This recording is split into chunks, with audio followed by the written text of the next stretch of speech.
감사합니다.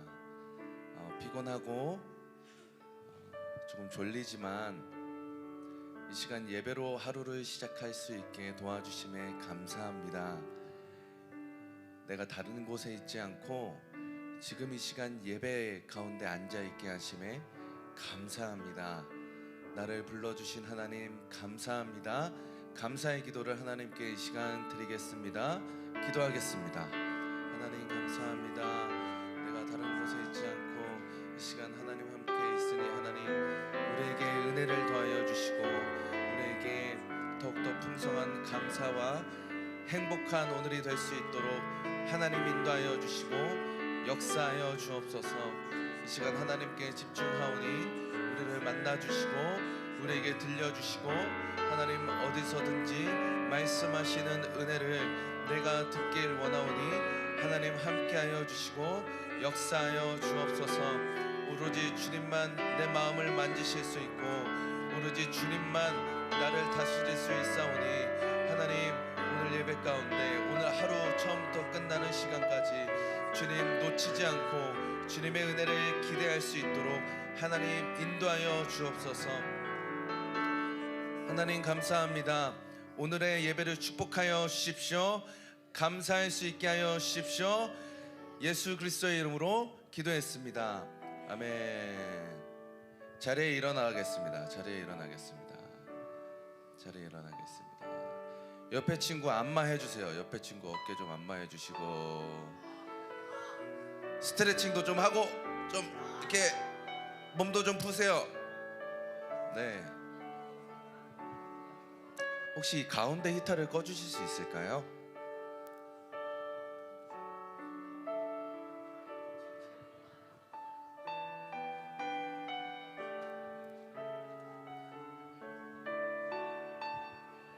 옆에 친구에게 이렇게 인사합니다.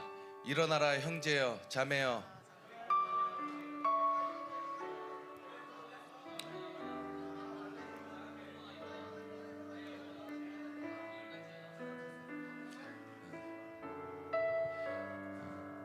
우린 사실 다 일어났는데 일어나지 않은 사람들이 있어요. 그쵸? 뭔지 알죠? 내 몸은 여기 있는데 마음은 저기가 있고 내 몸은 여기 있는데 이미 나는 꿈나라로 가 있고 그렇지만 하나님이 주신 이 시간 누렸으면 좋겠습니다. 옆에 친구에게 한 번 더 인사합니다. 행복하자. 오늘 하루 행복하자. 즐겁게 웃음으로.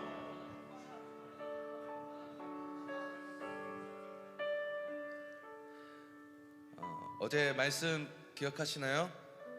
사무엘상 16장 말씀입니다. 제가 여러분들에게 소망이 되는 말씀 어제 목사님 통해서 말씀 있었던 거 쉬운 성경으로 읽어드릴게요. 그러나 주님께서 사무엘에게 이르셨다. 너는 그의 준수한 겉모습과 큰 키만을 보아서는 안 된다. 그는 내가 세운 사람이 아니다. 나는 사람이 판단하는 것처럼 그렇게 판단하지 않는다. 사람은 겉모습만을 따라 판단하지만 나 주는 중심을 본다. 아멘. 그러니까 내 모습이 어떠하든 무슨 상관이 없다는 거죠. 내 모습이 어떠하든지 그것이 나의 능력 그리고 나의 학업 내 성적 세상 학교 이렇게 학업하다 보면 성적으로 자기 급을 나누는 사람들이 있어요. 인플루언서가 되고 싶어서 자기를 아무리 치장해도 속이 무너져 있으면 언젠가는 무너집니다. 근데 예수님은 그 마음을 아시고요 먼저 손을 잡아주시는 거예요. 괜찮아. 너무 그렇게 몸부림치지 않아도 너 그 존재만으로도 충분히 사랑스러워. 옆에 친구에게 전해주세요. 넌 충분히 사랑스러운 존재야.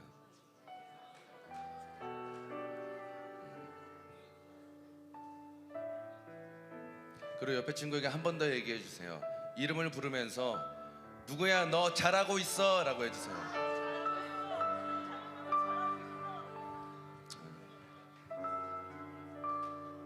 실수해도 괜찮아요.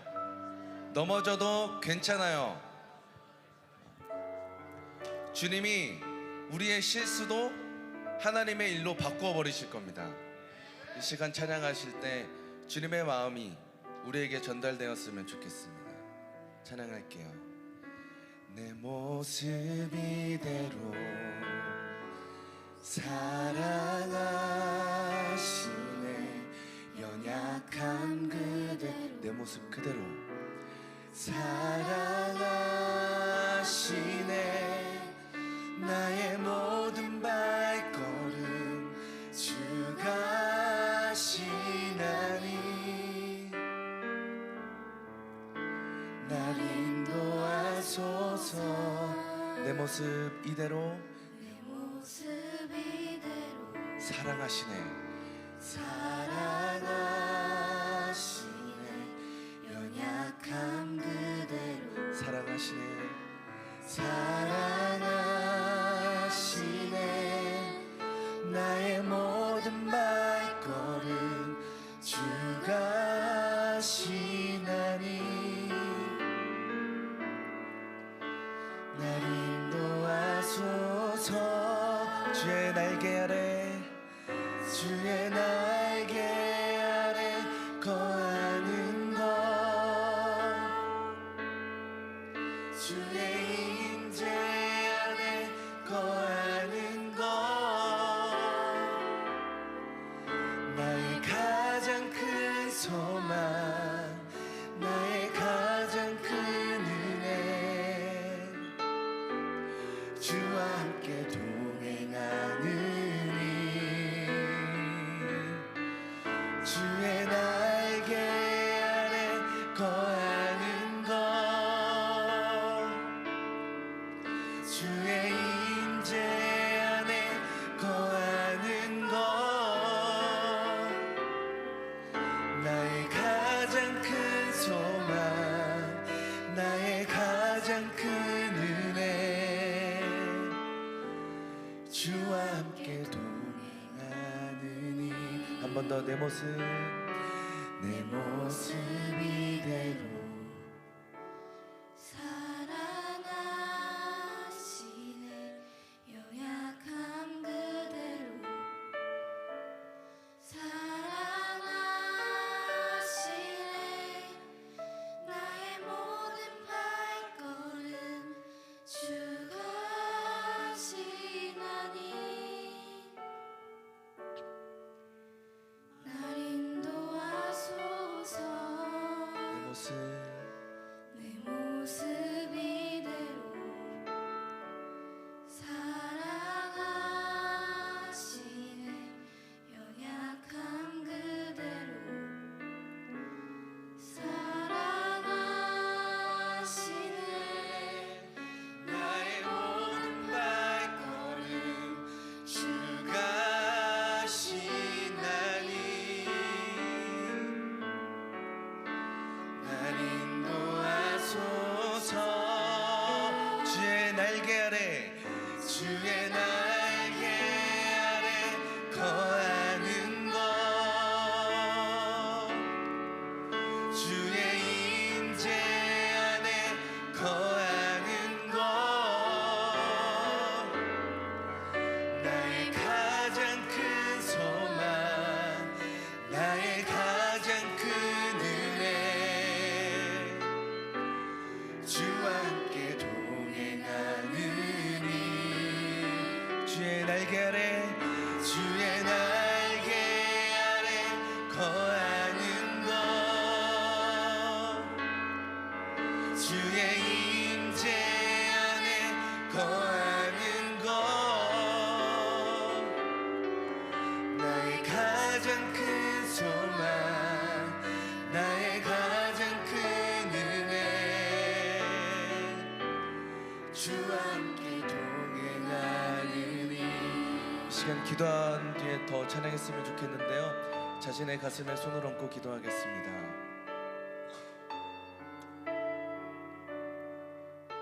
주님은 나를 있는 모습 그대로 사랑하십니다. 저 한번 따라하겠습니다. 주님은 나를 있는 모습 그대로 사랑하십니다. 내 모습 그대로 사랑하십니다. 사랑하십니다. 사랑하십니다.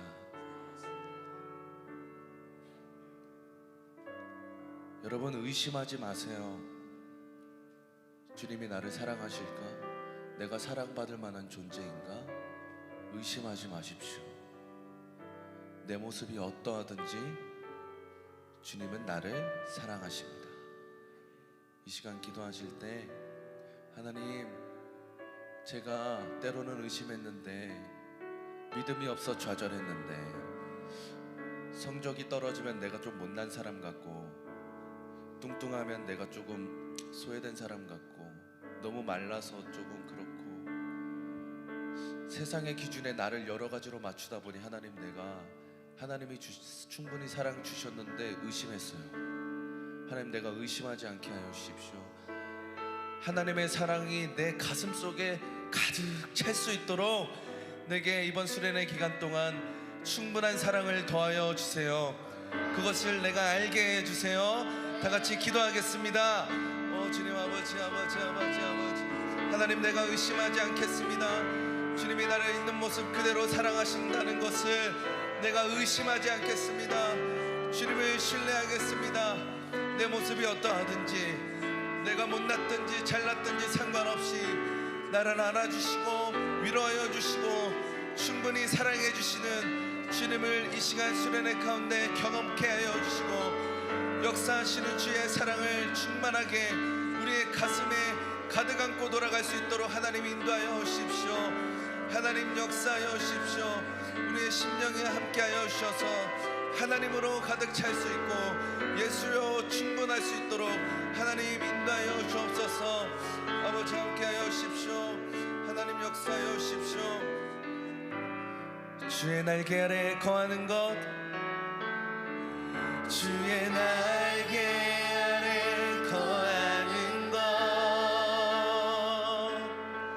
주의 임재 안에 거하는 것, 나의 가장 큰 소망, 나의 가장 큰 은혜, 주와 함께 동행하느니, 주의 날개 아래 거하는 것, 주의 임재 안에 거하는 것, 나의 가장 큰 소망, 나의 가장 큰 은혜, 주와 함께 동행하느니, 부르신 곳에서 나는 예배하네. 어떤 상황에도 나는 예배하네.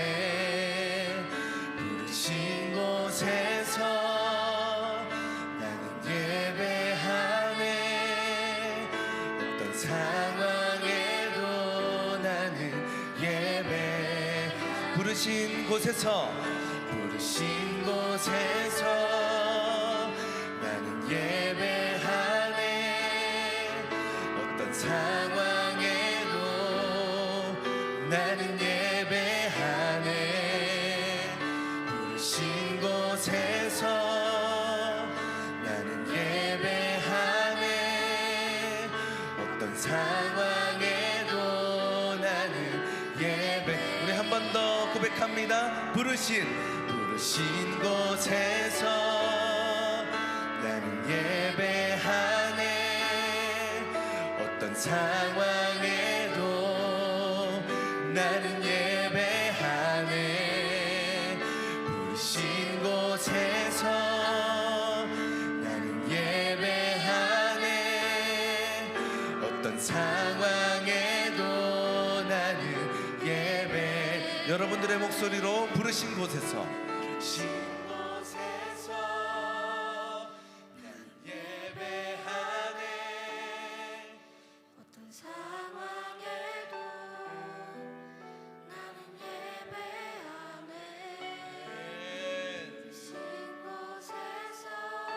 하나님 이 찬양을 받아주십시오.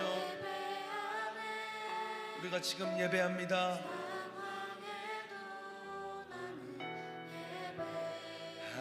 한 번 더요. 부르신 곳에서 나는 예배하네.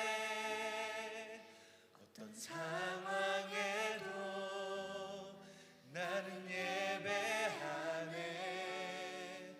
부르신 곳에서 나는 예배하네. 어떤 상황에도 나는 예배. 우리 한 번만 더 고백합니다. 부르신 곳에서 나는 예배하네. 어떤 상황에도 나는 예배하네. 부르신 곳에서 나는 예배하네. 어떤 상황에도 나는 예배하네. 어떤 상황에도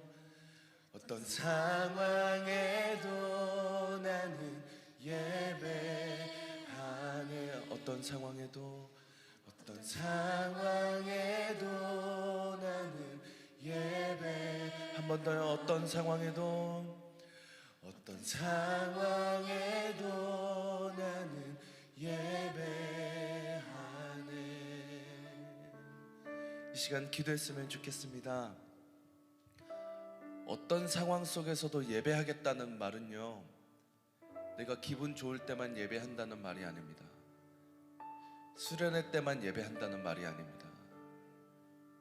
월요일에도, 화요일에도, 수요일에도, 목요일에도, 금요일에도, 내가 길을 거닐 때도, 버스를 타고 다닐 때도, 학교에서도, 내가 어느 곳에 있든지 예배하겠습니다.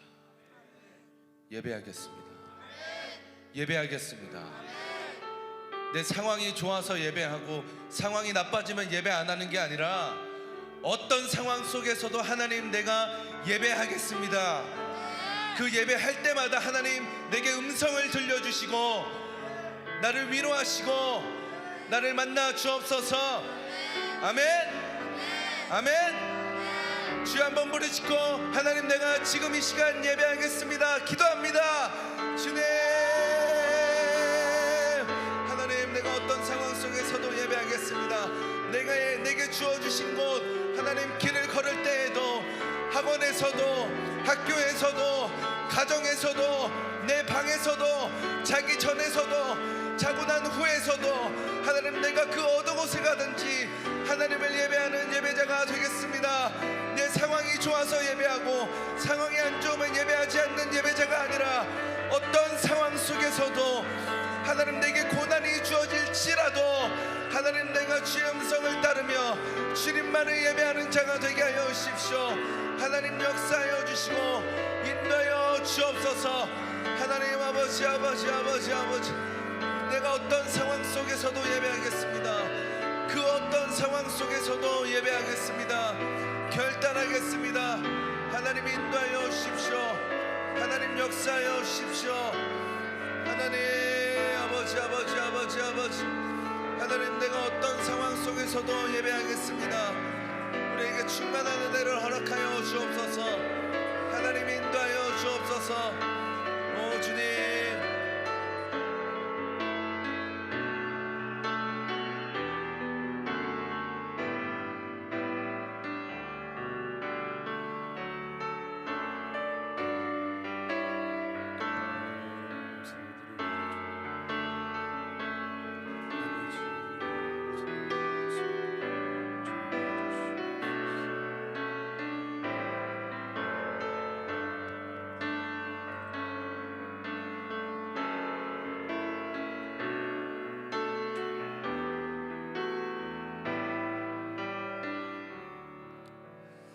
사랑의 하나님 감사를 드립니다. 우리에게 수련회를 허락하여 주시고 아버지 하나님 지난밤 큰 은혜 받고 아버지 하나님 또 이렇게 주일 아침을 맞이할 수 있게 하시니 감사를 드립니다.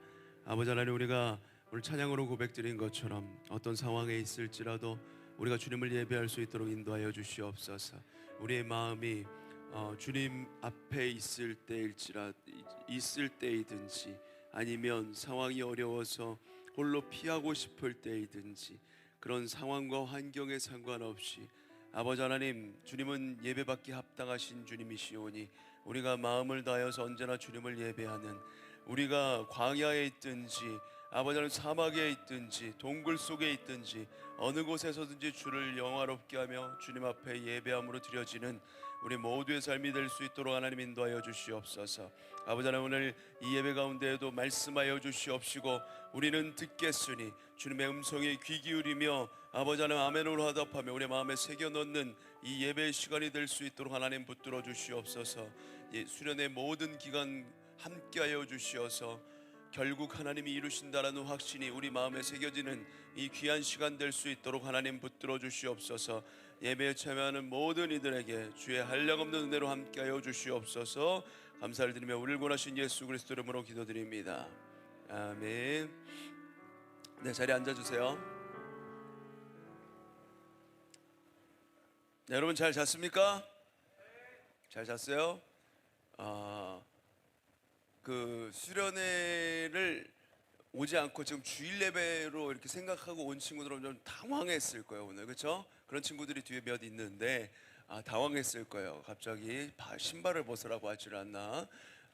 주일 예배인데 이런 분위기가 익숙치 않을 건데 수련회 기간이니까 이해해 주시고, 그리고 이걸 통해서 내가 오늘 수련회 오려고 온 건 아닌데 한번 집회 끝까지 있어 봐야겠다, 이런 마음이 지금 주일 예배로 이렇게 온 친구들에게도 전달이 되기를 소망합니다. 자, 우리 말씀 보도록 할게요. 사무엘상 24장 1절에서 7절 말씀입니다.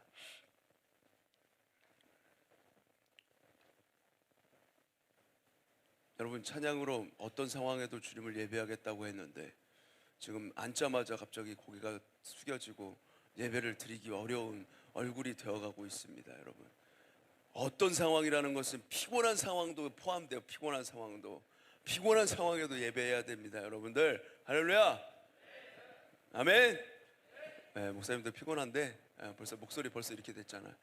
원래 목소리 되게 강한데 벌써 이렇게 됐어요. 어제 막 이렇게 많이 소리 질러 가지고. 자, 여러분들 조금만 힘내시기를 바랍니다. 자, 사무엘상 24장 1절에서 7절 우리 한 목소리로 읽어볼까요? 시작. 사울이 블레셋 사람을 쫓다가 돌아오매 어떤 사람이 그에게 말하 이르되 보소서 다윗이 엔게디 광야에 있더이다 하니 사울이 온 이스라엘에서 택한 사람 3,000명을 거느리고 다윗과 그의 사람들을 찾으러 들염소 바위로 갈새 길가 양의 우리에 이른즉 굴이 있는지라 사울이 뒤를 보러 들어가니라. 다윗과 그의 사람들이 그 굴 깊은 곳에 있더니 다윗의 사람들이 이르되 보소서 여호와께서 당신에게 이르시기를 내가 원수를 내 손에 넘기리니 내 생각에 좋은 대로 그에게 행하리 하시더니 이것이 그 날이니이다 하니 다윗이 일어나서 사울의 겉옷자락을 가만히 베니라.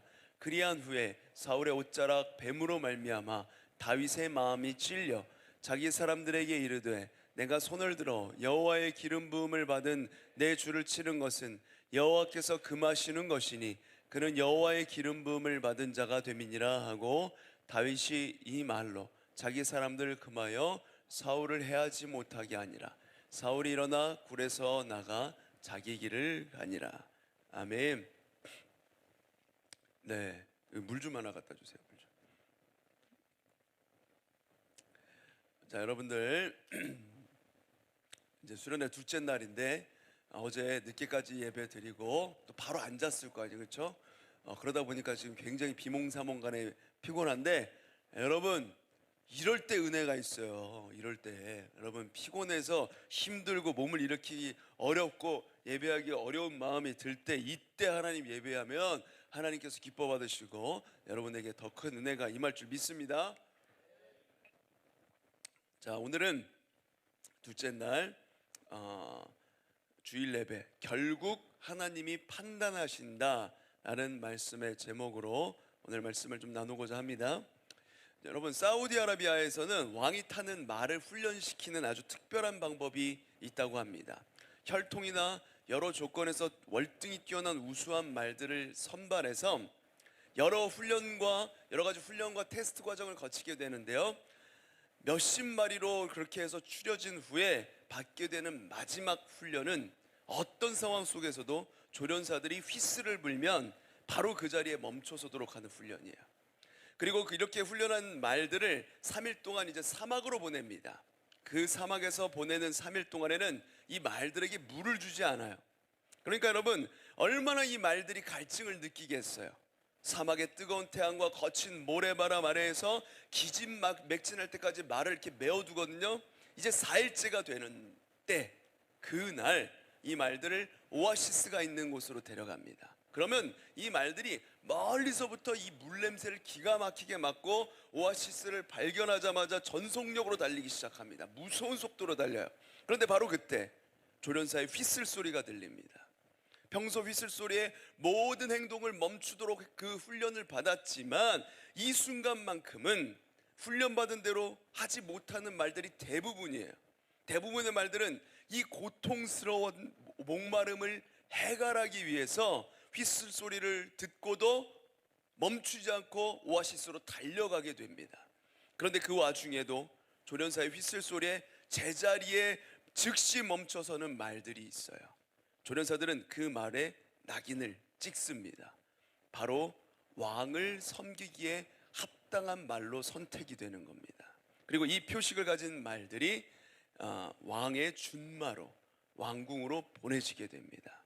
여러분, 어떠십니까? 고작 짐승에게 주어지는 표식이지만 너무나도 영광스러운 표식이죠. 왕을 섬기기에 합당한 그 말이라는 표식이 너무나도 큰 칭호가 되는 거예요. 여러분, 저는 이것이 하나님이 우리의 삶을 훈련시키는 방법과 많이 닮아 있다라고 생각이 듭니다. 왕을 섬기기에 합당한 말이 되기 위해서는 사막의 마지막 훈련 과정을 거쳐야 돼요. 우리 삶의 다양한 문제들은 당장 나 자신의 이 고통을 끝낼 수 있는 순간마저도 그 목마름을 해결할 수 있는 그 눈앞에 놓여있는 물을 먹는 그 순간에도 주인의 부름에 반응하는가 확인하는 이 테스트와 닮아 있습니다. 해결에 초점을 맞추지 않고 나의 욕심에 얽매이지 않고 필요에만 급급하지 않고 오직 주인의 그 휘슬 소리에만 반응하며 모든 것을 멈출 수 있느냐 하는 과정, 이것이 바로 우리 그리스도인의 그 신앙의 훈련의 과정이라는 것이죠. 여러분, 우리는 광야에서 이 훈련을 거쳐야 돼요. 하나님의 말씀에만 반응하며 순종할 수 있는 사람, 바로 그 사람이 왕이신 예수 그리스도, 하나님을 섬기는 사람으로 훈련이 되는 것입니다. 사랑하는 여러분, 저는 여러분의 삶에도 이 표식이 주어지기를 소망합니다. 왕을 섬기기에 합당한 사람, 왕의 준마와도 같은 사람, 너무나 영광스러운 낙인, 이것이 우리 고등부 친구들 모두의 삶에 찍혀지는 놀라운 영예가 주어지기를 주님의 이름으로 축원드립니다. 아멘. 자, 오늘 본문 말씀 속에도 다윗이 나오는데, 이 다윗도 바로 하나님의 사람으로 합당하게 세워지기 위해서 광야로 보내졌어요. 그리고 그곳에서 하나님의 사람으로 합당한 그 다윗의 자질이 드러나게 되는데요, 가장 결정적으로 자기 필요를 채우고 내 인생의 소원을 이룰 수 있는 일대 기회가 찾아왔던 그 순간, 일생일대의 기회가 찾아왔을 때 다윗은 그의 인생에 울려 퍼진 이 왕의 휘슬 앞에서 모든 것을 내려놓고 멈춰섭니다. 오늘 말씀을 통해서 왕을 섬기기에 합당했던 다윗의 영적인 진면목을 우리가 함께 살펴보면서 우리의 삶 또한 그렇게 준비되기를 원하는데요, 다윗은 어제 밤에 말씀드렸던 대로 사무엘에게 왕으로 기름 부음을 받고 난 후에 오랜 기간이 걸쳐서 이제 나중에 왕이 되고, 그리고 골리앗을 이기는 놀라운 승리를 거두게 돼요. 우리가 주일학교 때부터 어렸을 때 많이 들었던 말씀인데, 사실 오늘 본문 지금 읽은 말씀 앞에 나오는 내용이기 때문에 이 부분을 먼저 봐야 되는데, 수련의 말씀에 하이라이트가 바로 골리앗을 때려잡는 것이기 때문에, 이 부분이기 때문에 우리가 순서를 바꾸어서 오늘 이 말씀을 먼저 보고 다윗이 골리앗을 쓰러뜨리는 장면을 이따가 저녁에 보도록 하겠습니다. 기대되는 얼굴은 아니지만 기대하시길 바라요. 자, 어쨌든 골리앗을 쓰러뜨린 다윗, 그 이후의 이야기예요. 지금 듣는 말씀은 골리앗을 쓰러뜨린 다윗은 이스라엘 백성과 군대에게 아주 국민적인 영웅이 되었어요. 저 블레셋의 군대, 우리를 괴롭히던 그 골리앗을 때려잡은 거야. 다윗은 사울이 시키는 일마다 지혜롭게 또 잘 해냈고, 사울은 그의 군대의 높은 자리에 그를 앉혔습니다. 그리고 그의 모든 백성과 사울의 신하까지도 그것을 합당해 여기면서 다윗이 그 자리에 앉아 있는 걸 너무나 기뻐하고 축하해주고 축복했어요. 그런데 그 이후에 문제가 발생합니다. 이제부터 문제야. 다윗이 블레셋의 군대를 이기고 돌아오자 이 군대 행렬에 맞이하는 이스라엘의 여인들이 뭐라고 노래를 하냐면, 소고와 꽹과리를 갖고 나와서 춤을 추기 시작하면서 뭐라고 하냐면, 사울이 죽인 자는 천천히요, 다윗은 만만이로다. 사울은 1000명을 죽였는데 다윗은 10,000명을 죽였구나. 여러분, 이렇게 눈치가 없을 수가 있을까요? 여러분, 눈치가 없어도 너무 없습니다. 이것은 아무리 다윗을 칭찬하고 높이는 노래였다고 할지라도 이건 결정적으로 그에게 해를 입히게 되었어요. 이 분별 없는 노래가. 아니, 왕을 더 칭찬해야지. 왕은 1000인데 다윗은 10,000을 죽였다. 다윗이 더 위대하다는 거 아니야. 그 노래가 사울의 내면 깊은 곳에 다윗에 대한 적개심을 키우기에 충분했습니다. 사울은 이날 이후로 다윗을 이제 주목해서 보기 시작했어요. 이 일이 있은 후에 사울은 자신의 전부를 걸어서 다윗을 죽이고야 말겠다라는 그 적개심에 완전히 사로잡히게 되었습니다. 다윗은 사울의 증오의 대상이 되었어요. 그 전까지는 이렇게 미워하지 않았거든요. 근데 그 노랫소리가 사울의 마음에 박혔고 다윗을 향한 적개심이 극에 달하게 되었습니다. 그런데 이 증오와 질투심은 사울의 마음에 굉장히 심한 과장과 망상까지 일으켰어요. 그는 백성들이 다윗에게는 만만을 돌리고 자신에게는 1000을 돌리니까 이제 다윗이 더 얻을 것이 이 나라밖에 더 있겠냐라고 하면서 이 상황에 대한 극단적인 비관에 빠지게 됩니다. 나는 죽게 되겠구나. 나는 이제 다윗에게 모든 걸 뺏기겠구나. 이런 망상까지 생기게 되었어요. 사울의 그 질투심이 다윗의 의도와 국가의 운영에까지도 아주 과장되게 해석하게 된 거였어요. 이 분노와 증오는 광기에 가깝게 치닫게 됩니다. 여러분, 그래서 결국 다윗은 이 사울의 이 광기를 피해서 광야로 도피했습니다. 그런데 우리는 이 쫓고 쫓기는 광야의 한복판에서 우리의 삶의 여러 가지 것들, 인생을 배울 수가 있습니다. 추격자와 도망자 사이에서 인생의 규칙을 배워요. 누군가는 쫓고 있고 누군가는 쫓기고 있는 상황이지만 그들의 인생은 하나님의 방식으로 훈련이 되고 있었습니다. 자, 우리가 이 훈련에서 승리자가 되기 위해서는 훈련의 규칙을 명심해야 됩니다. 우리는 그 첫 번째 규칙, 광야의 규칙을 기억해야 되는데, 따라해 볼까요? 인생의 역설을 잊지 말라. 우리 1절 2절 말씀 한 목소리로 한번 읽어볼까요? 시작. 사울이 블레셋 사람을 쫓다가 돌아오매 어떤 사람이 그에게 말하여 이르되, 보소서 다윗이 엔게디 광야에 있더이다 하니, 사울이 온 이스라엘에서 택한 사람 3,000명을 거느리고 다윗과 그의 사람들을 찾으러 들염소 바위로 갈세. 여러분, 지금 사울은 온 이스라엘에서 3,000명이나 되는 사람을 구별해서 선발해서 정예 부대를 만듭니다. 그것을 동원해서 누구를 쫓고 있어요? 다윗을 쫓고 있는 거예요. 다윗 한 명을 쫓기 위해서 3,000명을 선발했어요. 여러분, 지금 한 나라의 왕이요, 한 나라의 군대의 수장이 지금 근거도 없는 그 적개심과 망상에 사로잡혀서 한 사람을 쫓고 있습니다. 그는 이 추격에 자기의 모든 것을 걸었어요. 사울은 지금 자신의 공적인 신분과 그 특권까지도 이 다윗을 파멸하는 것에 모든 것을 쏟아붓고 있습니다.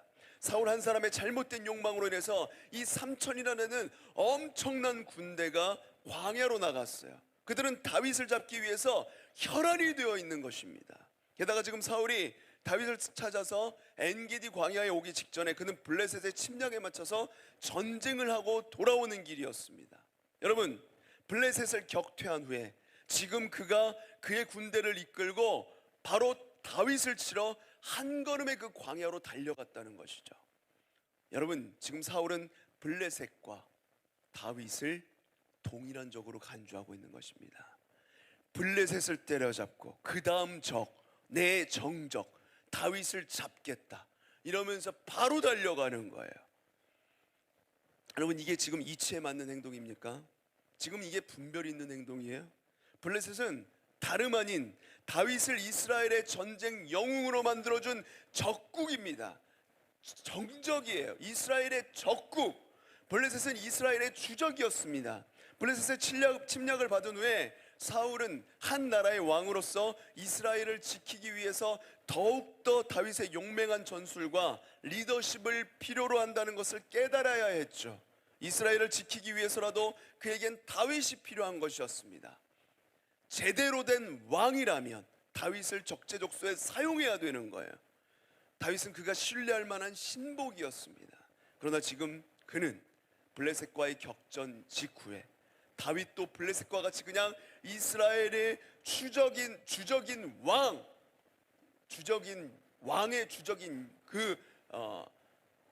왕의 주적인 사람인 것처럼 그 한 사람을 잡기 위해서 왕의 정예 부대를 동원해서 그를 추격하기에 이른 것입니다.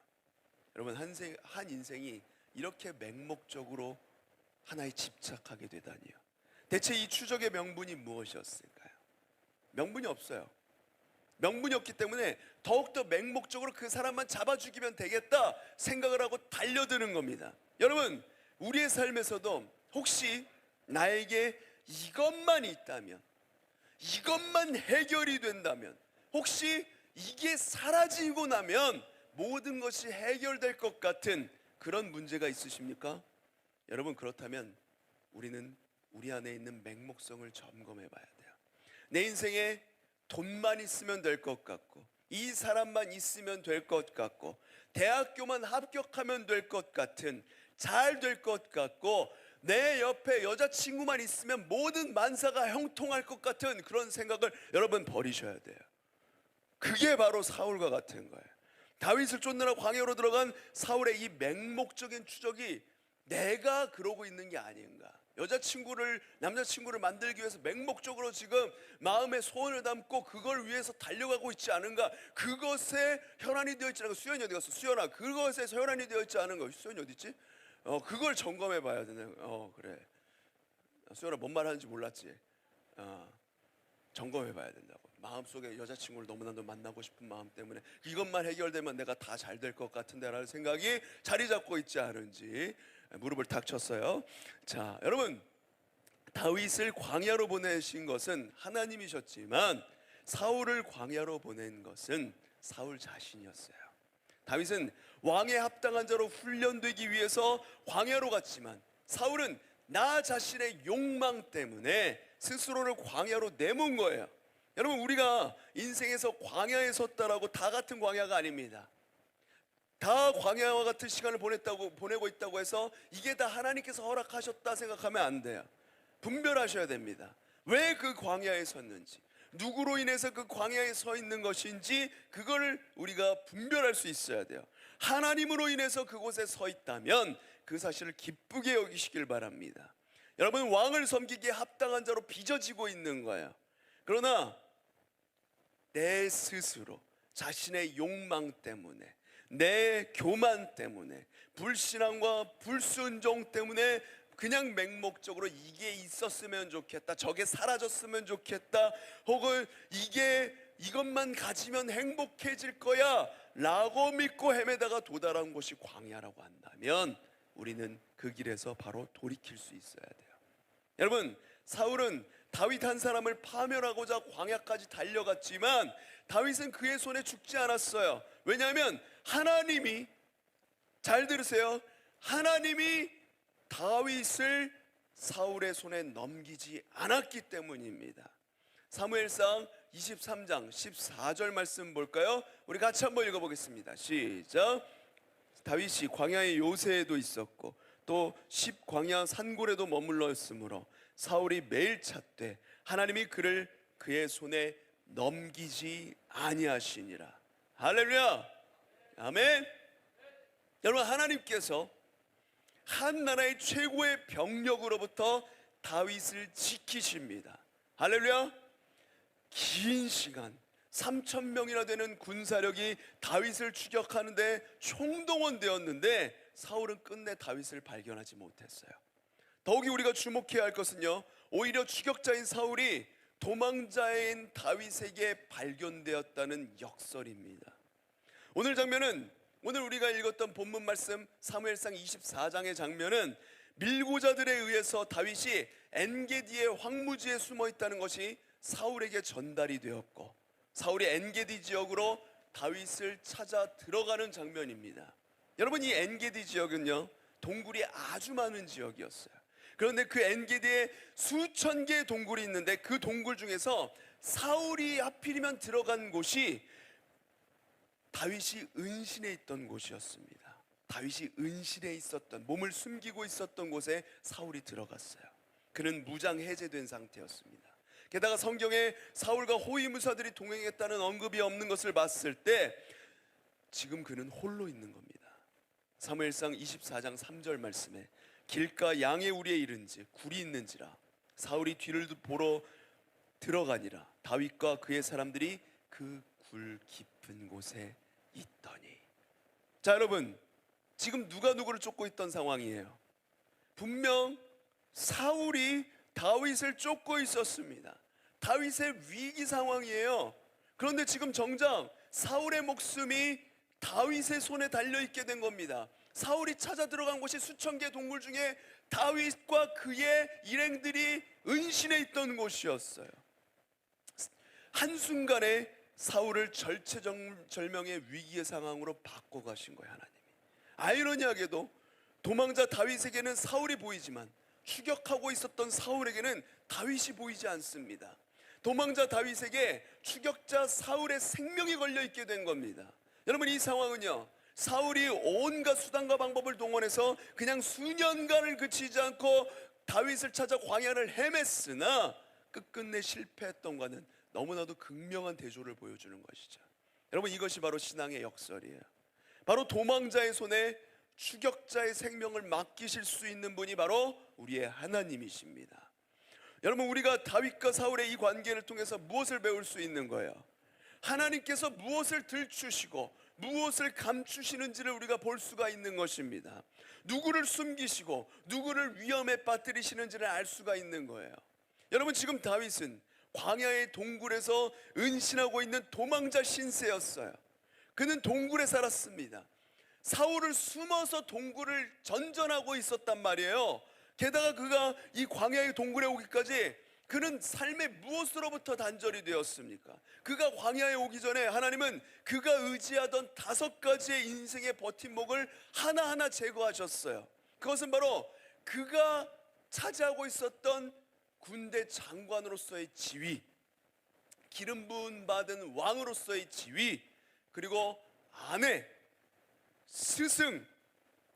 스승이신 사무엘 선생과 단절됐고, 아내와 단절해야 됐고, 그리고 친구였던 요나단과 단절해야 했고, 그리고 마지막 그의 자존심마저 없애버려야 했습니다.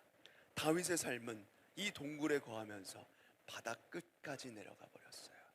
그는 하루아침에 직장을 잃었고요, 아내를 잃었고요, 스승과 친구를 잃었고요, 적국의 도피처에서 자신의 목숨을 구걸하기 위해서 침을 질질 흘리면서 미친 사람을 흉내내면서 목숨을 구걸합니다. 겨우 피해서 광야를 도망했어요. 그는 자존심마저 다 잃어버렸습니다. 내가 그래도 왕으로 기름 부음 받은 사람인데, 하나님께서 왕으로 기름 부음 받았고 사울 옆에서 골리앗을 때려잡으면서 민족의 영웅이 된 나인데 자존심마저 땅으로 꺼졌어요. 이제 도망자로서의 다윗의 삶은 매일 극단적인 죽음의 공포와 극심한 외로움을 감당해내야 했습니다. 다윗이 요나단에게 자기의 처지를 설명하는 말이 있는데 그걸 들어보면 나와 사망이 한 걸음뿐이다 라고 이렇게 얘기를 해요. 여러분, 나와 사망 사이가 한 걸음뿐이다 이렇게 표현하고 있어요. 그러니까 한 걸음이라니까 삐끗하다가는 그냥 떨어져 죽는 인생인 겁니다. 그는 매일 생명과 사망 사이를 아슬아슬하게 줄타기 하면서 걸어가고 있어요. 여러분, 이게 말이 쉽죠? 이 죽음의 공포와 두려움이 얼마나 그에게 극심하게 찾아왔겠습니까? 이 고독과 외로움이 얼마나 컸겠어요? 그는 매일 동굴에 은신했어요. 여러분, 이 동굴 속의 고독이 느껴지십니까? 동굴이 어떤 곳이에요, 여러분? 동굴.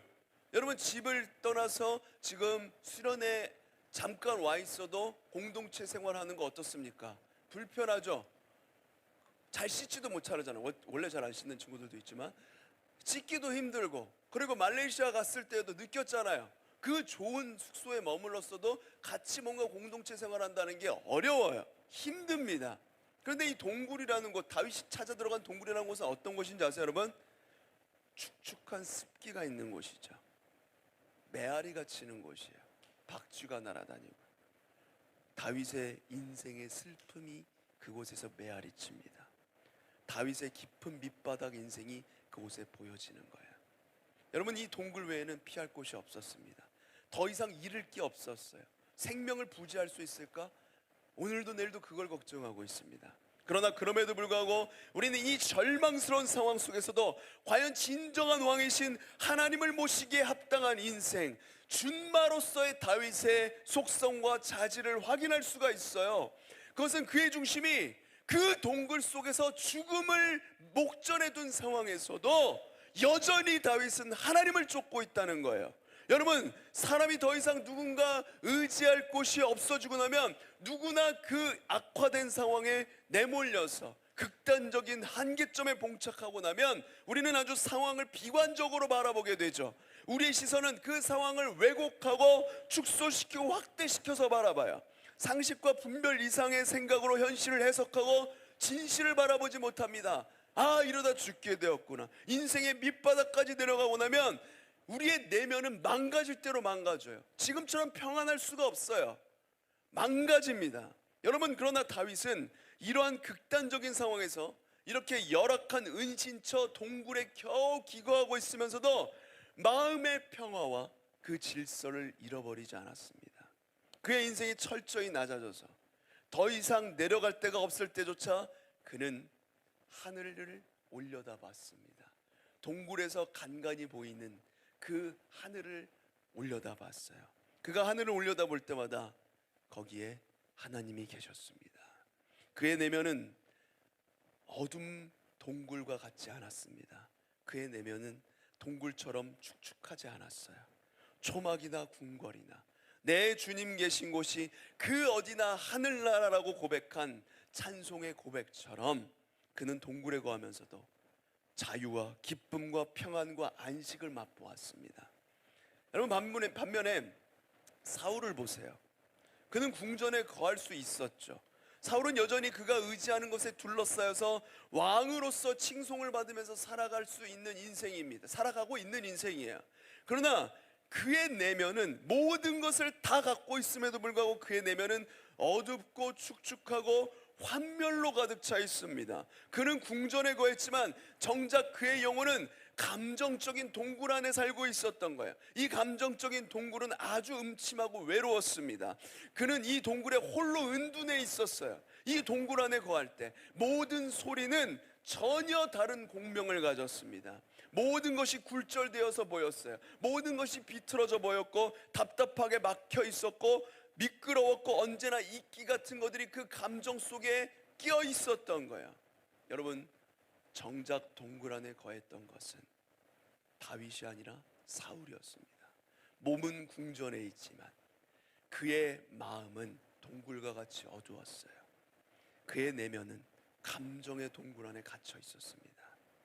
여러분, 앞서 다윗이 궁전에서 사울을 위해서 수금을 탈 때 사울이 손에 들린 창으로 다윗을 벽에 박아버리고자 했습니다. 창을 여러 번 던졌어요. 그때 성경은 이렇게 말합니다. 여호와께서 사울을 떠나 다윗과 함께 계심으로 사울이 그를 두려워한지라. 아멘. 아멘입니까? 여러분, 지금 누가 누구를 죽이려고 하는 상황이에요? 상황은 사울이 다윗을 죽이려고 창을 들고 던집니다. 사울이 다윗을 죽이려고 했습니다.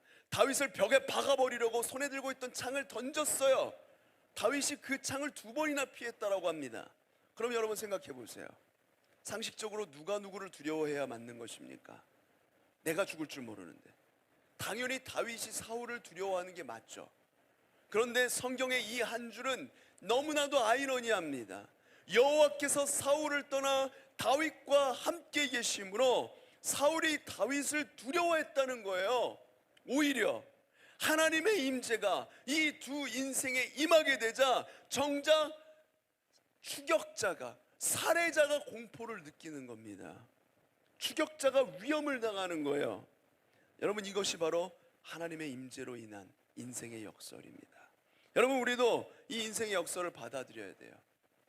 여러분, 이 인생의 역설은요, 우리를 너무나도 겸손케 만듭니다. 저는 사랑하는 고등부 친구들 여러분 가운데 이 신비로운 임재의 역설이 여러분의 모든 상황과 환경과 관계와 가정과 학교에서 경험되는 은혜가 있기를 간절히 축원드립니다. 이 임재 역설로 인해서 여러분의 인생이 반전의 상황을 맞이하게 되는 은총이 있게 되기를 주님의 이름으로 축원드립니다. 아멘. 하나님의 광야의 훈련 규칙 2번째는 따라합시다. 인생의 기회를 분별하라. 네, 하나님 안에서 인생이 역설이 있다는 게 첫 번째였고, 그다음에 인생의 기회를 분별하라, 2번째. 자, 여러분, 우리가 함께 도망자 다윗의 수중에 추격자 사울의 생명이 놓인 장면을 지금 살펴보고 있습니다. 다윗은 지금 사울의 살해 위협으로부터 그냥 하루하루 죽음을 아슬아슬하게 모면하면서 생명을 부지하고 있는 신세였어요. 그런데 자신을 죽이려고 그토록 광기에 사로잡혀 있는 사울 왕이 자기 소나기에 들어온 겁니다. 저절로 그 굴에 들어왔어요. 여러분, 이것은 그렇다면 뭡니까? 인생 일대 절호의 기회잖아요.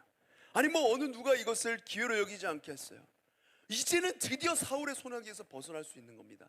이제는 드디어 살 수가 있어요. 이제는 도망자로 살지 않아도 됩니다.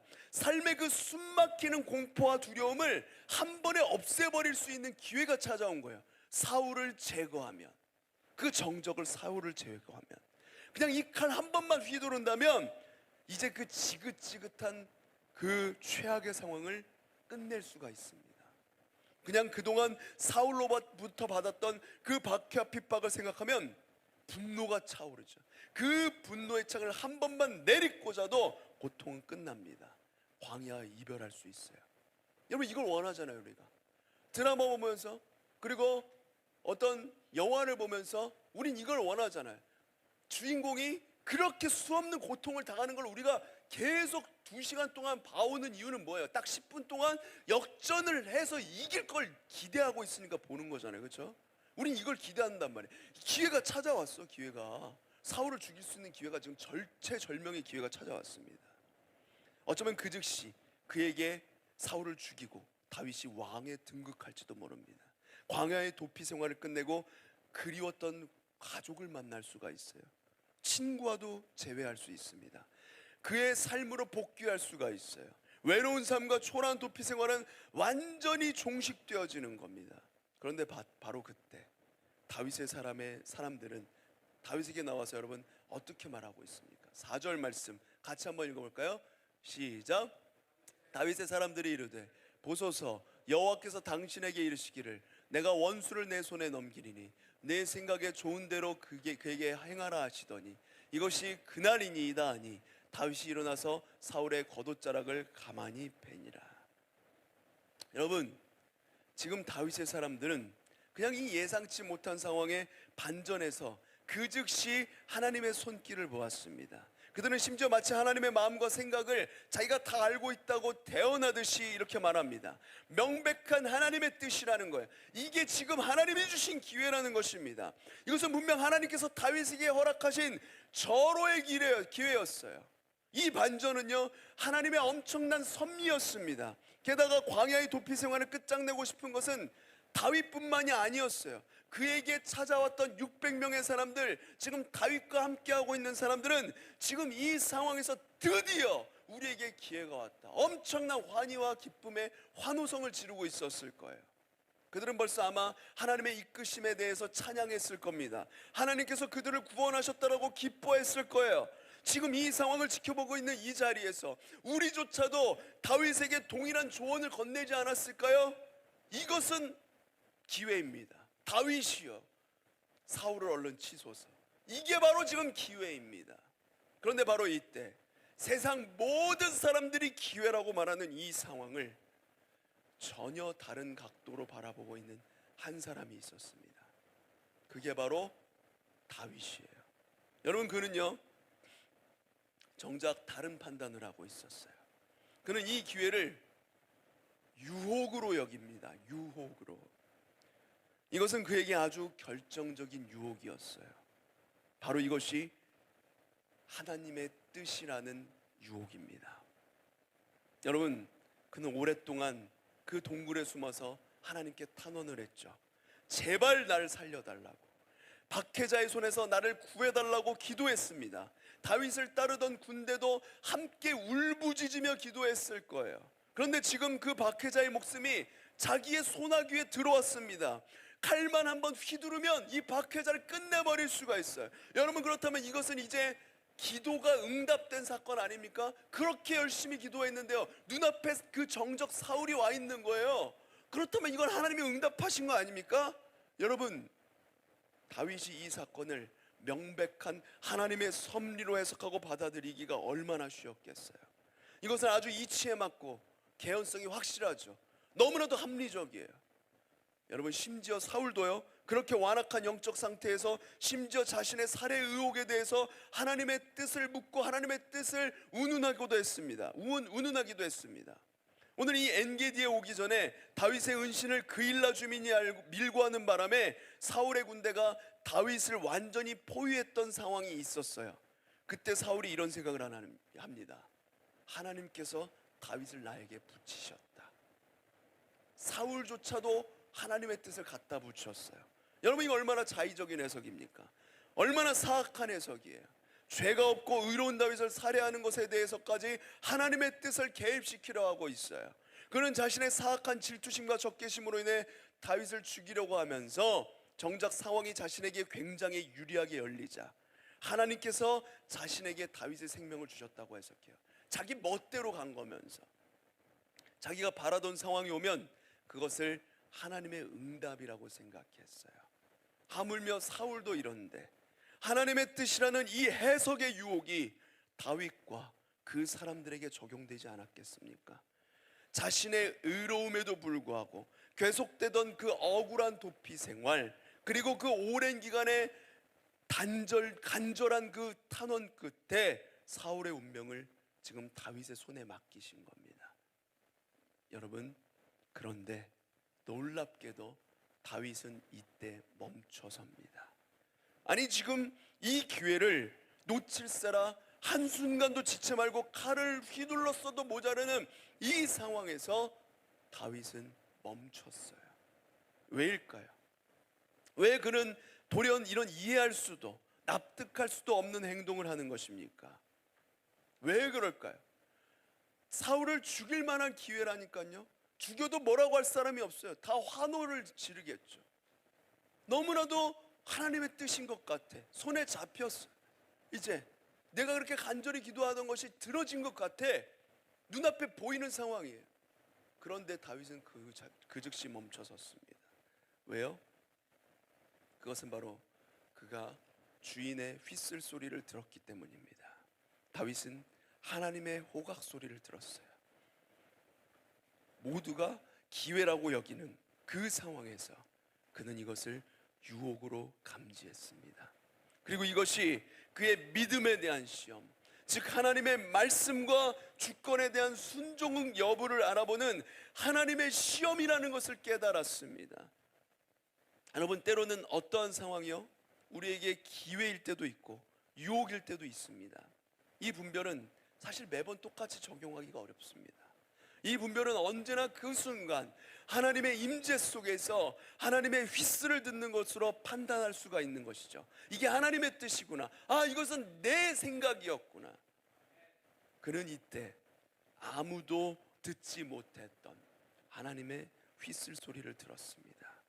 그의 앞에 놓인 시험은 그 시험 문제를 자기의 손으로 해결하고자 하는 것에 대한 시험이었고, 자기 힘으로 복수하고자 하는 욕망을 거스르는 시험이었고, 자신을 그토록 박해하던 원수에게 자비를 베풀어야 하는 시험이었고, 한순간의 고통을 종식할 수 있는 것에 대한 시험이었고, 무엇보다 하나님께서 멈추라고 하셨을 때 이 모든 상황과 상황의 압력과 욕망이 치솟아 오르는 상황에도 불구하고 그 즉시 그 자리에 멈춰서 오직 주인의 명령에 순종하는 것에 대한 시험이었습니다. 그런데 여러분, 그때 다윗이 멈춰섰어요. 그 시험에서 멈춰섰습니다. 단호히 멈췄어요. 자아의 모든 관성과 욕망을 거슬렀습니다. 오직 주인 되신 하나님의 휘슬에만 반응하기 위해서. 여러분, 우리는 삶의 중요한 문제, 결정적인 사건, 획기적인 해결, 예상치 못한 반전 앞에서 무엇보다도 상황의 어떠함과 내적인 욕구의 어떠함과 주변의 압력을 견디고 바로 우리의 주인 되신 하나님 앞에 반응을 해야 합니다. 지금 다윗의 이런 우선 멈춤은요, 하나님을 향한 그의 중심을 증명하게 했을 거예요. 아마 이때 하나님께서는 그의 영혼에 이 표식을 주셨을 것입니다. 왕을 섬기기에 합당한 인생 다윗. 여러분, 다윗의 이 멈춤은 지극히 자신의 기질과 성향 그 자체를 따르고 순간 본능에 충실하면서도 이런 우리의 자의적인 행동에 대해 하나님의 계획이었다, 이건 하나님의 뜻이야 라고 적용하는 우리에게 엄청난 도전을 주는 것입니다. 사울은 배교자였어요. 그는 하나님의 선민이었던 이스라엘의 왕으로서, 이 민족의 대표자로서 하나님을 등졌습니다. 하나님 앞에 버림받은 인생이었어요. 그러니까 그를 사실상 제거하는 일은 어쩌면 이스라엘의 영적 개혁에도 큰 전환을 줄 수 있는 그런 일이었습니다. 기회였어요. 이스라엘을 영적으로 각성시킬 수 있는 기회였다고요. 이것이 얼마나 영적으로도 충분한 명분이 되는 상황입니까? 너무나 많은 신앙인들이 하나님을 위한다고, 교회를 위한다고 의로움에 사로잡혀서 칼을 휘두르잖아요. 우리는 이 유혹과 명분 앞에서 다윗의 분별과 멈춤을 기억해야 합니다. 여러분, 다윗은 지금 멈춰섰지만 이 멈춤은 단지 인생의 절호의 기회를 포기하는 것에 그치는 것이 아니었습니다. 이 멈춤은 엄청난 주변의 저항을 거슬러야 했어요. 그는 이 사건을 하나님이 다윗에게 주신 절호의 기회라고 말하고 있는 자기 주변의 사람들을 설득하는 장면으로서 보여주는데, 우리 6절 7절 말씀 다 같이 한번 읽어보겠습니다. 6절 7절 말씀 시작. 내가 손을 들어 여호와의 기름 부음을 받는 내 주를 치는 것은 여호와께서 금하시는 것이니 그는 여호와의 기름 부음을 받은 자가 됨이니라 하고, 다윗이 이 말로 자기 사람들을 금하여 사울을 해하지 못하게 하니라. 사울이 일어나 굴에서 나가 자기 길에 가니라. 아멘.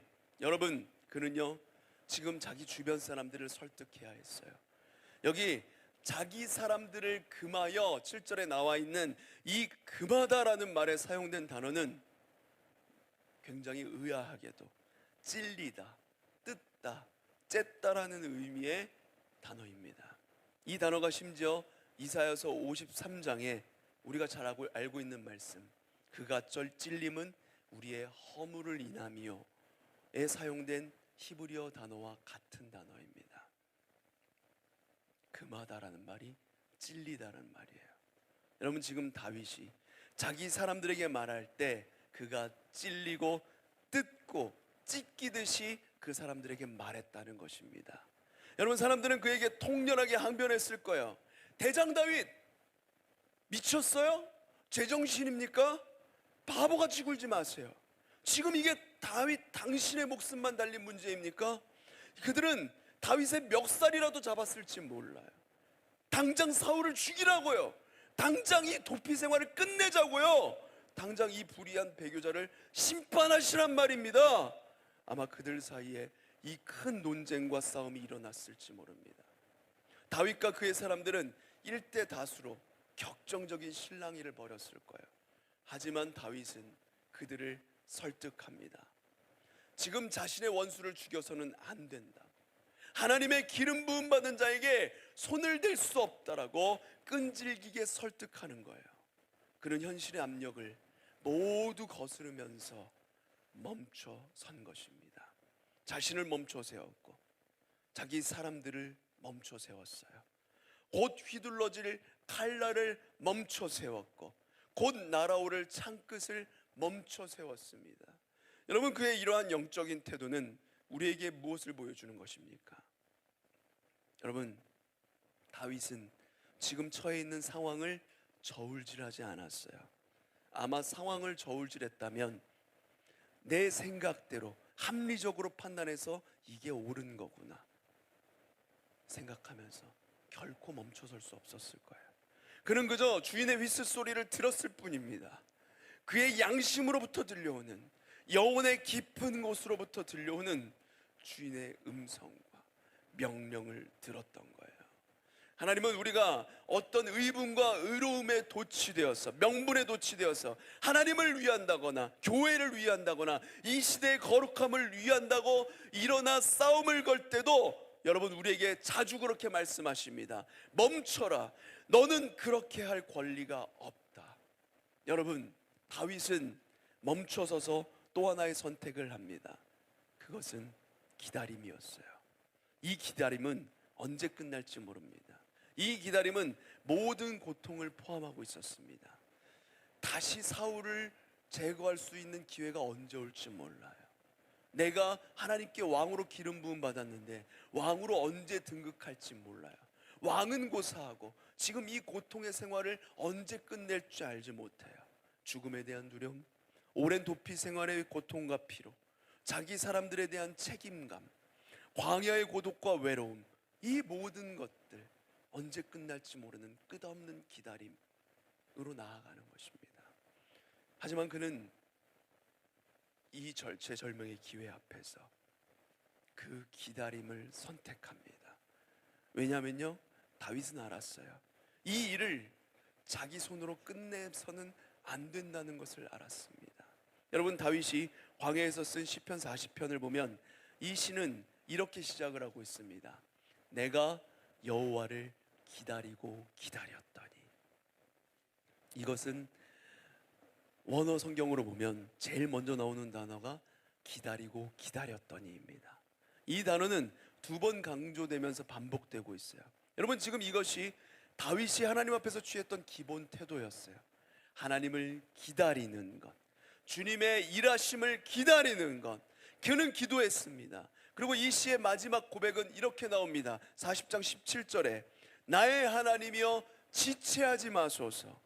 마지막까지 하나님을 기다린 거예요. 단지 할 수 있는 것이 없어서 기다리는 것이 아니었습니다. 기다리는 것이 그가 할 일이었기 때문에 기다린 거예요. 기다림은 그저 쓸모없는 시간이 아닙니다. 기다림은 하나의 엄청난 영적인 행위입니다. 아무 행동을 취하지 않는 것이 아니라 기다리는 것 자체가 엄청난 결단과 행동을 수반하는 거예요. 미국의 유명한 목사님이자 신학 교수인 제임스 존스턴이라는 분이 다윗의 시편과 이 상황에 대해서 이렇게 표현했습니다. 당신이 하나님을 신뢰할 때 당신의 마음은 당신의 마음속에서 열심히 일하고 있다. 무슨 일이 일어나고 있는지 하나님은 다 아신다는 것, 하나님이 지혜로우시다는 것, 당신을 위한 하나님의 계획이 선하시다는 것, 하나님이 모든 순간을 다스리신다는 것을 믿기 위해서 당신은 생각과 그 감정과 지금 이 순간 엄청난 싸움을 하고 있는 것이다. 여러분, 기다림의 순간, 우리의 믿음은 우리의 마음에서 수많은 전쟁을 일으킵니다. 그러나 결국 그 기다림 끝에서, 그 싸움의 끝에서 믿음의 승리를 가져다 주는 것입니다.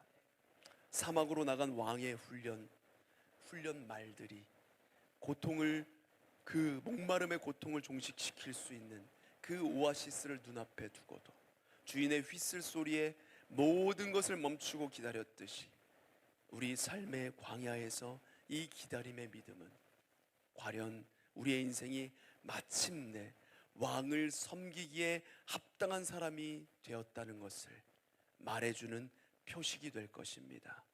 아멘이십니까? 사랑하는 고등부 친구 여러분, 저는 저와 여러분 우리 모두가 주님 앞에서 이 영광스러운 표식을, 영광스러운 인정을 받는 하나님의 사람, 주님의 공동체가 되기를 주님의 이름으로 축원합니다. 오늘 저와 여러분의 인생 속에 새겨진 그 한 주를 얻기 위해서 우리 인생의 광야 속에 펼쳐진 그 모든 시간들을 넉넉히 이기고 견디고 기다림으로 그 믿음을 완성하는 거룩한 하나님의 사람들 모두가 되시기를 간절히 소망합니다. 우리 찬양으로 우리의 믿음을 고백하면서 나가도록 하겠습니다. 찬양할 때 준비하신 예물 주님 앞에 드리도록 하겠습니다.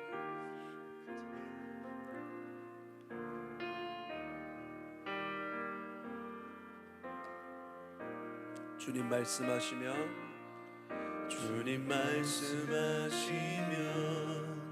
내가 나가리다. 주님 뜻이 아니면 내가 멈춰서리다. 나의 가고 서는 것 주님 뜻에 있으니 오 주님 나를 이끄소서. 주님 말씀하시면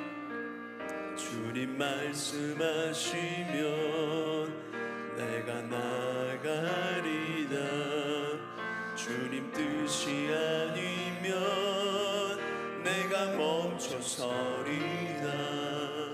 나의 가고 서는 것 주님 뜻에 있으니 오 주님 나를 이끄소서.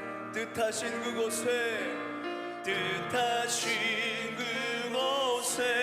나 있기 원합니다. 이끄시는 대로 순종하며 살리니 연약한 내 영혼 통하여 일하소서. 주님 나라와 그 뜻을 위해 뜻하신 그곳에 나 있기 원합니다. 이끄시는 대로 순종하며 살리니 연약한 내 영혼 통하여 일하소서. 주님 나라와 그 뜻을 위하여 오 주님 나를 우리 한 번 더 찬양할까요? 주님 말씀하시면 마음을 담아 찬양합니다. 주님 말씀하시면 우리 자리에서 일어나서 찬양합시다. 주님 뜻이 아니면 내가 멈춰서리다. 나의 가고 서는 것 주님 뜻에 있으니 오 주님 나를 이끄소서. 주님 말씀하시면 내가 나아가겠습니다. 주님 뜻이 아니면 내가 멈춰서겠습니다.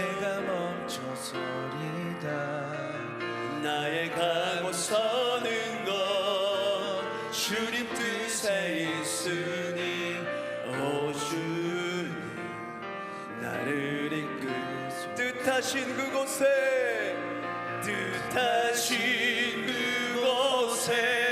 나 있기 원합니다. 이끄시는 대로 순종하며 살리니 연약한 내 영혼 통하여 일하소서. 주님 나라와 그 뜻을 위해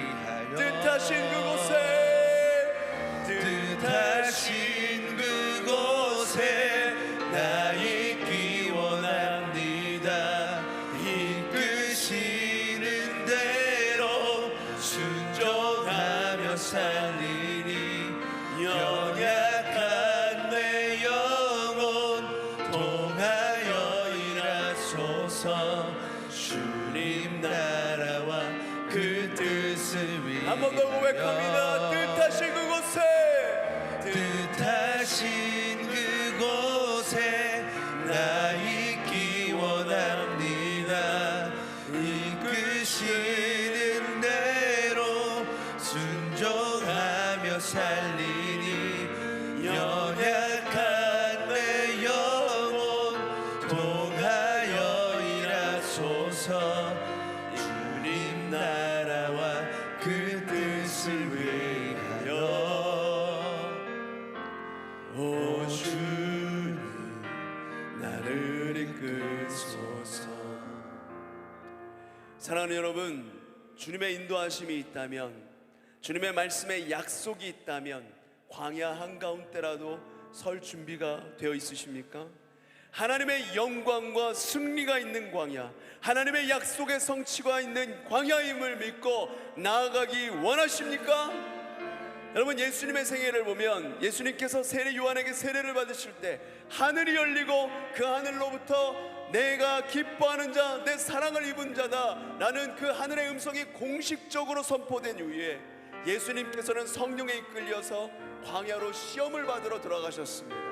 여러분, 그 광야에 나갈지라도 그 엄청난 영광 뒤에 이어지는 아무도 없는 초라한 광야라고 할지라도 그 인도하심이 성령의 인도하심이라면, 그 말씀, 약속이 그 가운데 있다면 여러분, 그 광야가 승리의 장소가 될 줄로 믿습니다. 예비하신 영광이 있는 장소가 될 줄로 믿습니다. 이 시간 사랑하는 주님, 오늘 우리가 이 시간에 믿음을 주께 드리며 나가길 원합니다. 광야라도 빈들이라도 주님의 약속이 있는 곳, 주님의 인도하심이 있는 곳이라면 내가 하나님의 손에 빚어진 영광의 그릇이 되기 위해 그 기쁨으로 그 길 가운데 서기를 원합니다. 믿음으로 서기를 원하노니 오늘 놀라운 믿음의 능력이 이 하나님의 사람들에게 부어지게 하여 주시옵소서. 오늘 이 시간 우리가 이 믿음을 드리며 주여 한번 부르짖고 간절히 기도하며 나아갑니다. 주여, 하나님 아버지여,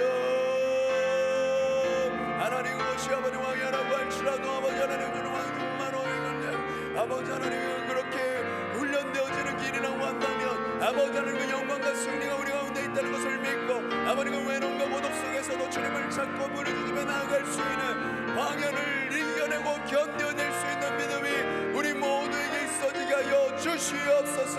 주님을 향하여서 주님의 말씀하시는 곳으로 달려가게 하여 주시고 주님이 멈춰서라고 할 때 멈춰설 수 있는 믿음이 우리 모두에게 부어질 수 있도록 하나님 은혜를 더하여 주시옵소서. 하나님만 바라며 하나님 앞에 드려지는 모든 예배 순간순간마다 아버지 하나님 그 광야에서 그 동굴에서 아버지 하나님 저를 제 젊음의 기회가 찾아왔을 때에도 그것을 향해서 멈춰설 수 있는 믿음의 고백들이, 믿음의 행동들이 우리의 삶에 보여질 수 있도록 하나님 훈련되어지는 우리 모두 충만과 훈련되어질 수 있도록 하나님 인도하여 주시옵소서.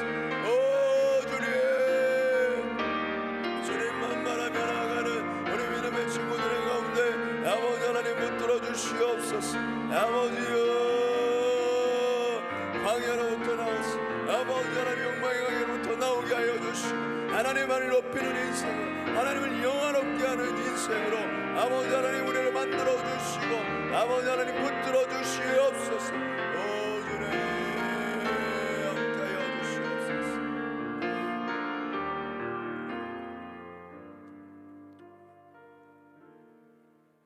사랑하는 주님, 우리가 얼마나 우리가 원하던 상황과 환경을 바라보며 그것이 불의한 것이다, 하나님의 뜻을 확신할 수 없는 자리에서 나의 행위를 정당화하기 위해서 하나님의 뜻을 가져다 썼습니까? 주님 용서해 주시옵소서. 주님 우리를 주님의 보혈로 깨끗이 타게 씻어 주시옵소서. 우리 인생의 초점과 관점이 새로워지게 주님의 보혈 앞에서 우리의 모든 것이 새롭게 창조되어지는 우리 인생의 진정한 목적을 향해 욕망의 광야가 아닌 훈련의 광야를 향해 그곳에서 우리의 인생이 다시 빚어지는 은혜가 있게 하여 주시옵소서. 주님 인생의 시험과 기회를 분별할 수 있는 지혜가 여기 모인 우리 빛나고등부 하나님의 사람들에게 열려지게 하여 주시옵시고, 어떤 상황 속에서도 모두가 기회라고 말하는 그때라도 하나님의 임재 안에서 들리는 주님의 휘슬 소리, 주님의 약속이 무엇을 말하는지, 주님의 주권이 무엇을 향해 있는지를 분별하게 하여 주시옵소서. 그리고 그 뜻에 순종할 수 있는 거룩한 하나님의 사람, 영광스러운 하나님의 사람들이 되게 하여 주시옵소서. 주님께 마음 담아 예물 올려드립니다. 기뻐 받아 주시옵시고, 이 예물이 주님 나라를 위해 그리고 교회를 위해 아름답게 사용되게 하여 주시옵소서. 드린 손길 위에 하늘의 신령한 은혜로 함께 하여 주시옵시고, 아버지 하나님, 우리가 세상 가운데 하나님 나라를 이뤄가는 예배자들로 주의 은혜 안에서 한 걸음 한 걸음 성장해 나가며, 주님께서 가라가고 한 곳에 있고 주님께서 멈춰서라고 한 곳에서 멈춰설 수 있는 믿음의 친구들, 믿음의 예배자들로 성장해 나갈 수 있도록 우리의 삶을 인도하여 주시옵소서. 지금은 길이요 진리요 생명 되신 예수 그리스도의 은혜와 성부 하나님의 다함없는 사랑하심과 성령 하나님의 감화감동 대제 충만 함께 하심의 은혜가 하나님의 영광스러운 임재 안에서 들리는 주님의 음성을 듣고 다윗과 같이 거룩한 하나님의 사람으로 만들어지기 원하는 모든 고등부 친구들 머리 위에, 사랑하는 우리 교회 고등부 선생님들 머리 위에, 이 나라 이민족 온 세계 열방 위에 지금으로부터 영원까지 함께 하실지어다. 아멘.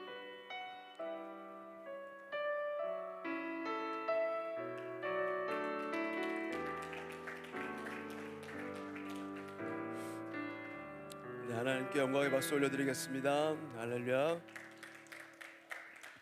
자, 이 시간에는 광고 시간인데요, 우리 먼저 이 수련회 때 은창이를 통해서 새롭게 온 친구가 있어요. 우리 도연이. 도연이 한번 축하하는 시간 갖도록 하겠습니다. 축복하는 시간. 네, 자, 우리 용익쌤이 우리가 축복석을 뭐 해야 될지를 잘 몰라요. 여러분 잘 아시죠? 하나님의 사람이, 자, 우리 육성으로 불러볼까요?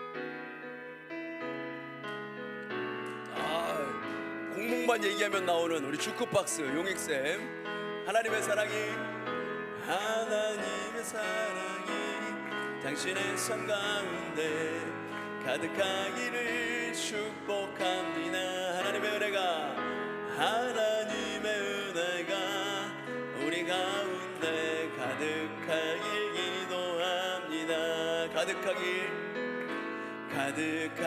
기도합니다. 가득하길 기도합니다. 아멘. 도현이 축복합니다. 도현이 말고 한 명 더 있었는데 갔어요. 다시 돌아오리라 생각하고, 여러분 돌아올 때까지 기도하시길 바랍니다. 자, 우리 도현이 위해서 함께 기도하겠습니다.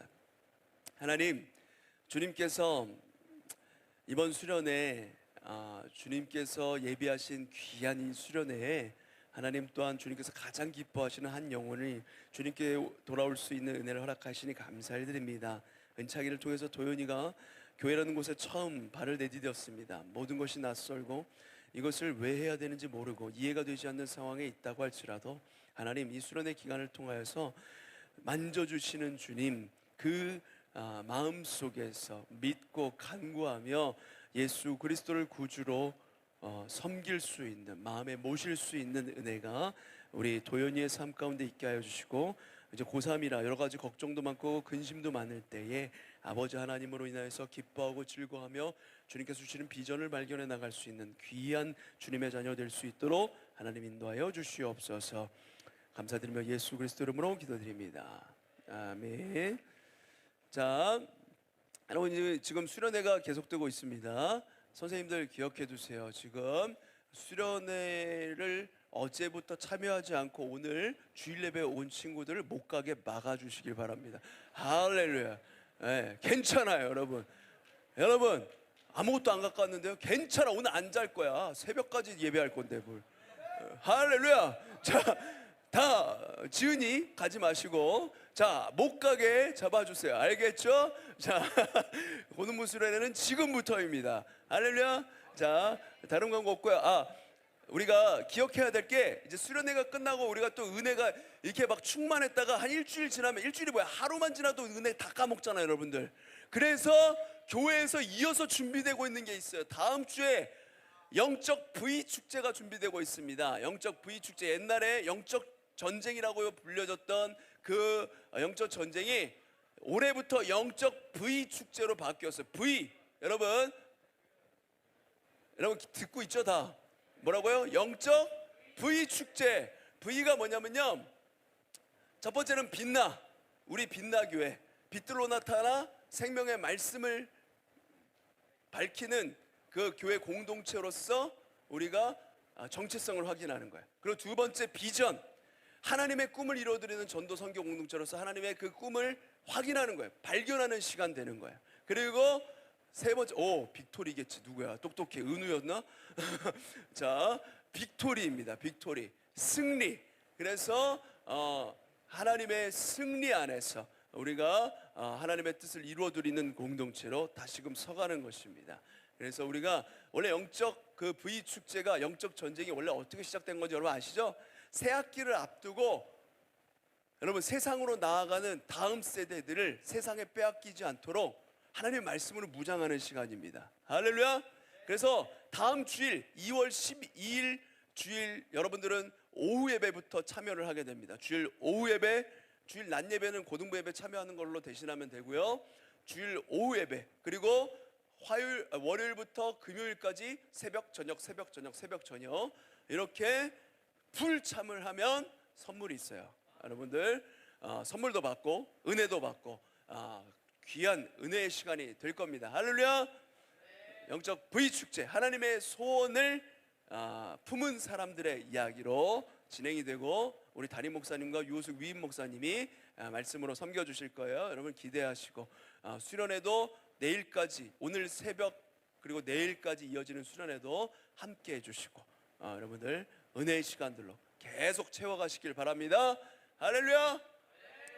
자, 우리가 하나님께 영광의 박수 올려드리고 예배를 마치도록 하겠습니다. 할렐루야. 광고인데요. 네.